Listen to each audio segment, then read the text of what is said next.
Isang bangkay ng lalaki ang natagpuang nakabaon sa isang bukirin sa San Miguel, Bulacan. 5 araw na itong patay pero dayo lang sa lugar.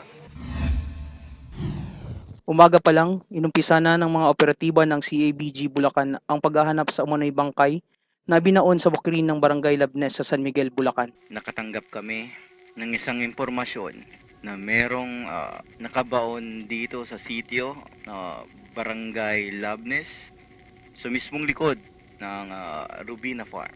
Nakita ang bahagi na may malambot na lupa, agad itong hinukay at makalipas ang isang oras tumambad ang isang bangkay ng isang lalaki dito. Sa may hukay na ito na may lalim na 2 talampakan inilagay ang isang bangkay ng lalaki. Isinalid ito sa isang sako at sa ngayon inaalam pa rin ang kanyang pagkakakilanlan.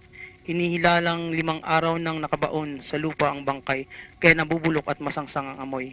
Ayon sa barangay, wala namang napaulot na nawawala sa kanilang lugar. Inaalam pa rin ng mga otoridad ang pagkakakilanlan ng bangkay at motibo ng pagpaslang sa biktima na naka-t-shirt at shorts at puno ng putik ang katawan.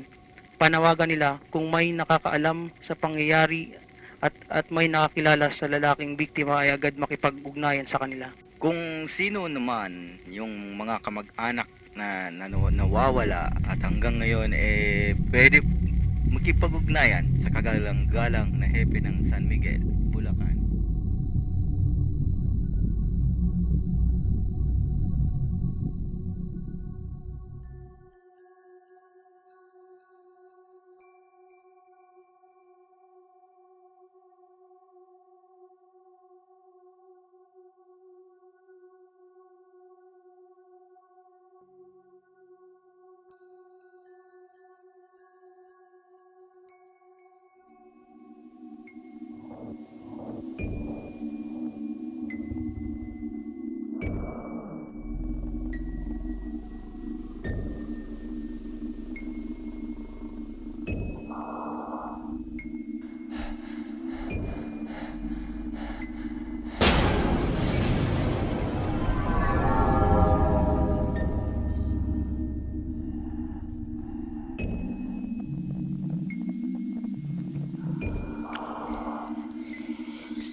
Hello, Major Barrientos. Sino to? Si Rogelio po ito. Oh, bata. Major, handa na po ako magkumpisal.